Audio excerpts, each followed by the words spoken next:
तो next chapter है अपना ग्रेविटेशन।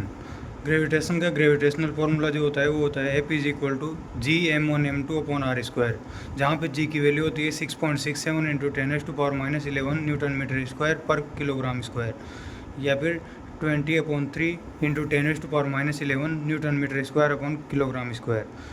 इसकी ग्रेविटेशन की कैरेक्टरिस्टिक होती है ग्रेविटेशनल फोर्स की कि ये सेंट्रल फोर्स है और not a force of saturation. Saturation का फोर्स नहीं है, force due to infinite bodies. Infinite bodies के द्वारा जो फोर्स होता है वो होता है gravitational force. Produced due to mass, mass के द्वारा प्रोड्यूस होता है। रिजल्टेंट जो होता है ग्रेविटेशनल फोर्स का, जैसे कि वेक्टर रूप में इस तरह से दो ग्रेविटेशन होंगे तो उनका रिजल्टेंट वेक्टर एडिशन की तरह F is equal to under root of f1 square plus f2 square plus 2f1 f2 cos theta.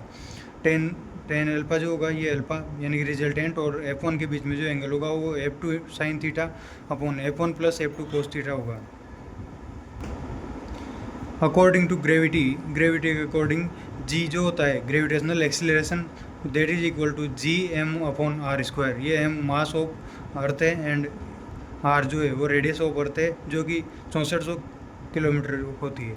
Mass is equal to volume into density होता है। इस तरह से अपन इसको पता कर सकते हैं। वेरिएशन ऑफ जी की बात करें, जैसे कि ये अर्थ है, ये अर्थ सरफेस है, इसके अंदर अगर h1 हाइट तक जाएंगे तो यहाँ पे वेरिएशन h1 हो जाएगा, और अगर अंदर की बात करें तो अर्थ के अंदर जाएंगे h2 हाइट तक तो h1 ऊपर के लिए बात करेंगे और h2 अंदर के लिए बात करेंगे।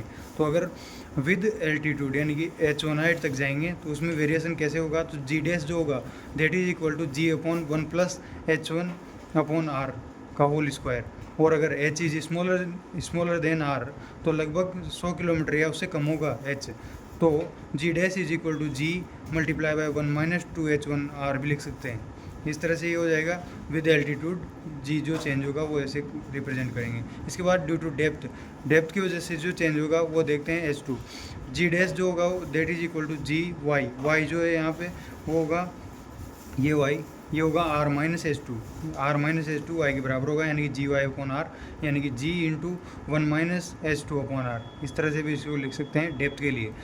और टू फाइंड डेप्थ यानी कि एच टू फाइंड करने के लिए from surface at which value of G same as at height h1, यानी कि वो डेप्थ जहाँ पे जो वैल्यू ऑफ जी होगी दैट इज इक्वल टू वो जी जहाँ पे h1 पर g का वैल्यू होगा that is equal to h2 is equal to double of h1, यानी कि 2h1 पे जहाँ g का मान जो होगा वो g का मान होगा डेप्थ जो कि 2h2 के बराबर है।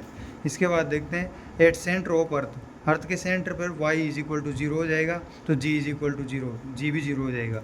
ऑल बॉडीज़ आर वेटलेसनेस, यानी कि सेंटर पर सभी बॉडीज़ वेटलेसनेस की कंडीशन में आ जाती है।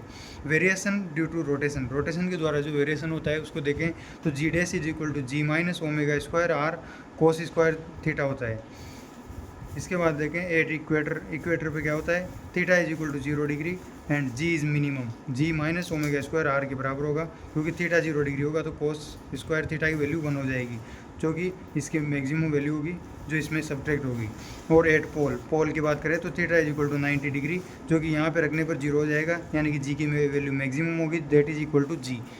पोल पर जी डैश की वैल्यू जी के बराबर होगी।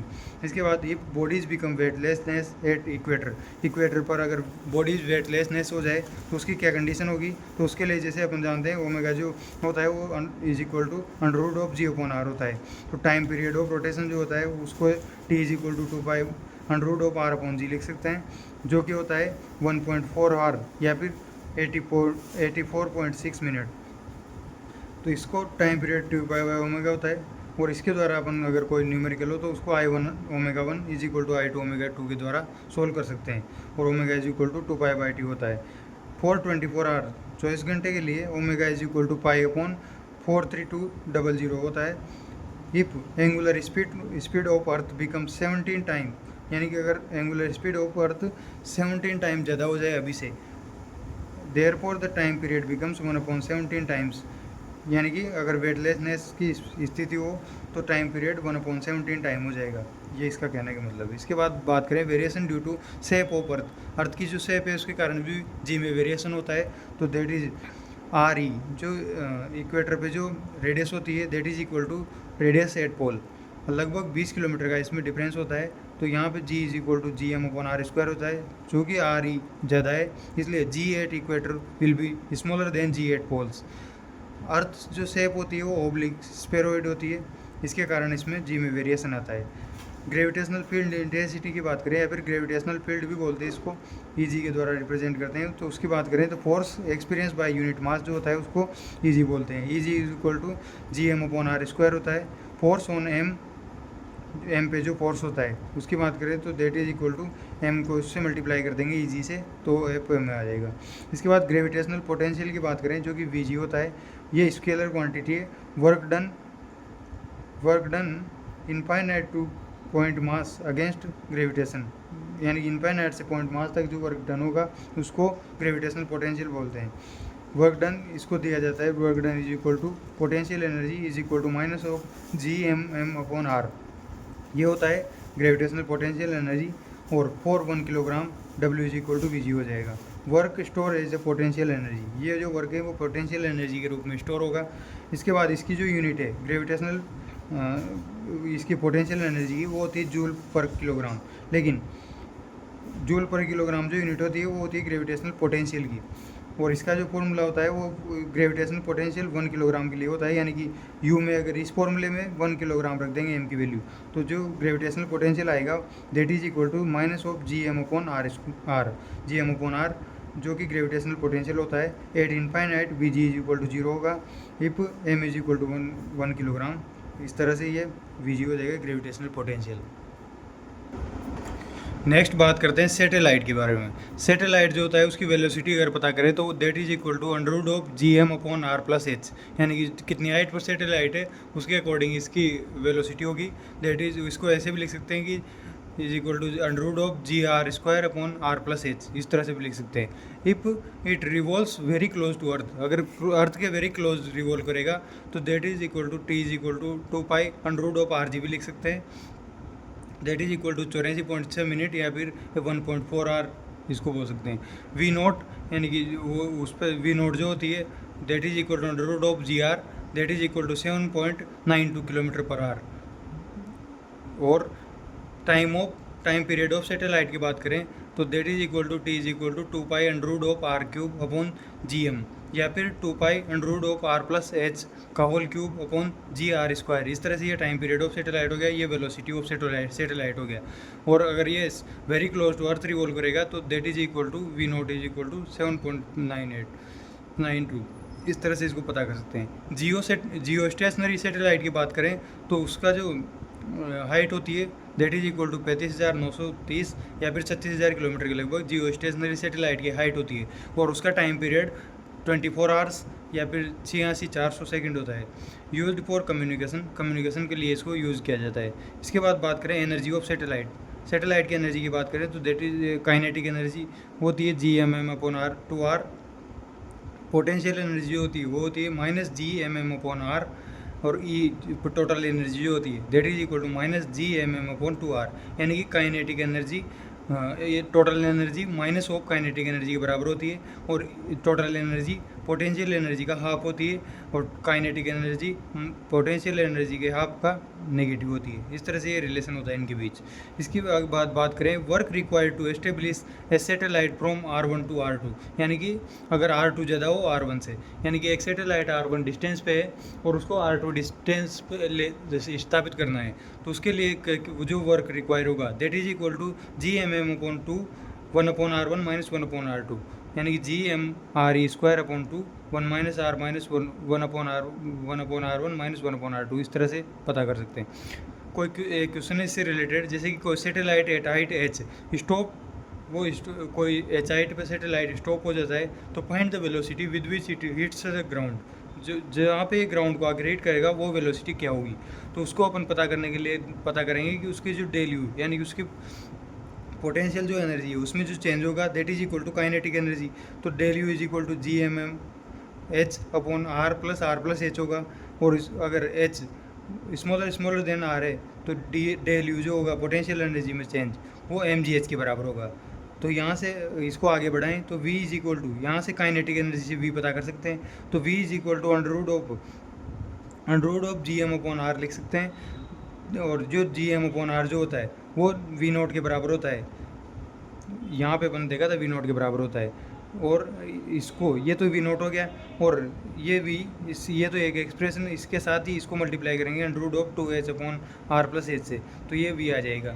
और वी इज इक्वल टू, इसकी वैल्यू तो 7.92 होती है जो यहाँ देखा, और into multiply by 2h upon are plus H करेंगे तो अपने पास वेलोसिटी आ जाएगी जिसपे वो ग्राउंड को हिट करेगा।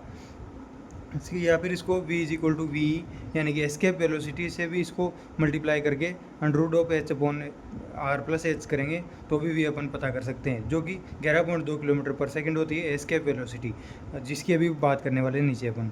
इसके बाद बात करें इस यहाँ से इसको आगे बढ़ाएं तो body thrown up with v kilometre पर second, find maximum height. v kilometre से बॉडी को ऊपर फेंका जाता है तो मैक्सिमम हाइट क्या होगी, तो उसके लिए V naught square is equal to G M upon R होता है, जहाँ की जो कि अपन यहाँ पे देखा। इससे पता करें तो 2v naught square upon V square is equal to R upon H plus H 1, या फिर h is equal to R upon V naught upon V का होल स्क्वायर माइनस 1। इस तरह से इसको पता कर सकते हैं, ये न्यूमेरिकल के लिए बेस हो गया अपने। इसके बाद बात करते हैं एस्केप स्पीड। एस्केप स्पीड या वेलोसिटी की बात करें तो एस्केप वेलोसिटी होती है अंडर रूट ऑफ 2gr के बराबर, जहाँ पे g को G M upon are square भी लिख सकते हैं, यानी कि इसका दूसरा एक्सप्रेशन हो जाएगा velocity, escape velocity is equal to under root of 2gm upon R. For earth के लिए एस्केप वेलोसिटी 11.2 किलोमीटर पर सेकेंड होती है। और एस्केप वेलोसिटी की बात करें तो h इज इक्वल टू इसके लिए जो हाइट होती है, यानी कि वो हाइट जहाँ पे एस्केप वेलोसिटी होगी तो that is equal to R upon V का होल स्क्वायर माइनस 1। इस तरह से पता कर सकते हैं if u is greater than v, यानी कि एस्केप वेलोसिटी से ज़्यादा अगर वेलोसिटी अपन उसको देंगे, then speed on reaching the interstellar space, interstellar space पे जाने के बाद जो स्पीड होगी उसकी बॉडी की, that is equal to under root of v is equal to U square minus V square, यानी कि एस्केप वेलोसिटी उसमें से माइनस करेंगे, उसका स्क्वायर जो होगा उसका अंडर रूट वी के बराबर होगा। और जो वी होता है यही वी की बात, ये जो स्पीड है वो यही वी है जो कि V multiply by H upon are plus H लिख सकते हैं। इस तरह से इसकी स्पीड पता कर सकते हैं। इसके बाद बात करें Kepler's law, very important Kepler's law की बात करें तो फर्स्ट लॉ ऑफ केपलर्स क्या कहता है, लॉ ऑफ ऑर्बिट से, इसमें planets is elliptical orbital around sun, planets in elliptical orbital में घूमते हैं around sun at one foci, जो दो फोकस होते हैं इलिप्स के, उसमें से एक फोकस पर सन होता है और प्लैनेट्स उसके अराउंड इलिप्टिकल ऑर्बिटल में घूमते हैं। ये हो गया केपलर का फर्स्ट नियम, लॉ ऑफ ऑर्बिट। सेकंड नियम की बात करें तो लॉ ऑफ एरिया, जिसको बोलते हैं एरियल वेलोसिटी जो होती है वो planet is constant, areal velocity constant होती है, और areal velocity area upon time को बोलते हैं। और ये कोणीय संवेग संरक्षण इसमें काम करता है, यानी कि mv1d1 is equal to mv2d2, इस तरह से इसमें पता कर सकते हैं अपन। इसके बाद बेस्ड ऑन, ये जो सेकंड लॉ है वो किस पे आधारित है, law of conservation of angular momentum पे, जो कि अपन यहाँ पे देखा। इसके बाद ये कंजर्वेशन की बात करें तो उसको जो समीकरण होती है a1/t1 is equal to a2/t2, if t1 is equal to t2 then a1 is equal to a2 होगा। ये a1 और a2 कहाँ से है, जैसे कि ये एरिया यहाँ पे अगर कोई ऑर्बिट यहाँ पे रोटेट कर रहा है तो इसमें जो टाइम लगेगा उसका रेशियो a1/t1, यानी ये a1 और t1 इसका जो रेशियो है that is equal to a2/t2, ये कहना चाह रहा है angular law of areas. When planet approach sun, planet sun को अप्रोच करेगा तो स्पीड बढ़ेगी, यानी कि स्पीड ज़्यादा होगी, एंड वाइस वर्सा, यानी कि उससे दूर जाएगा तो स्पीड कम हो जाएगी। और ये जो पॉइंट है, यानी कि सन के पास वाला जो पॉइंट है उसको तो पेडिगी बोलते हैं या फिर पेरिहेलियन बोलते हैं, और जो दूर वाला जो पॉइंट है उसको एपोजी यानी कि एपिहेलियन बोलते हैं। ये तो हो गया पेरिगी, ये हो गया एपोगी, पास वाला पेरिगी, दूर वाला एपोगी। इसके बाद थर्ड नियम की बात करें तो केपलर्स थर्ड लॉ कहता है लॉ ऑफ पीरियड्स, पीरियड्स के बारे में बताता है। तो टाइम पीरियड जो होता है उसका square is proportional to major radius of elliptical orbital, उसका क्यूब, यानी कि time T square is proportional to R cube होता है। इसको ऐसे भी लिख सकते हैं t1/t2 का whole square is equal to r/r2 का होल क्यूब। इस तरह से हो गया थर्ड लॉ। इसके बाद बात करें प्रोजेक्शन स्पीड और पाथ, यानी कि किस प्रोजेक्शन स्पीड पे कौन सा पाथ फॉलो करेगा। तो जैसे 7.92 किलोमीटर पे सर्कुलर पाथ होगा, 7.92 से 11.2 किलोमीटर तक इलिप्टिकल पाथ होगा, 11.2 किलोमीटर से आगे की बात 11.2 किलोमीटर पर पैराबोलिक हो गया, और 11.2 से ज़्यादा पर हाइपरबोलिक पाथ फॉलो करेगा। इसके बाद सिचुएशंस ऑफ वेटलेसनेस, वेटलेसनेस कहाँ पर अपने को पता होती है उसके लिए, ये एट इन्फाइनिटी पे भी वेटलेसनेस होता है, नल पॉइंट पे वेटलेसनेस होता है। If W dash is equal to 17 time of W present, अगर उसकी जो फ्रीक्वेंसी है वो 17 टाइम हो जाए तो भी वेटलेसनेस हो जाएगा। बॉडी इज एट इक्वेटर, यानी इक्वेटर पर ये लागू होगा। सेंटर ऑफ अर्थ, वहाँ पे भी वेटलेसनेस होता है। और इनसाइड सैटेलाइट के अंदर भी वेटलेसनेस होता है। और लिफ्ट में अगर फ्री फॉल करे तो भी वेटलेसनेस की कंडीशन होती है।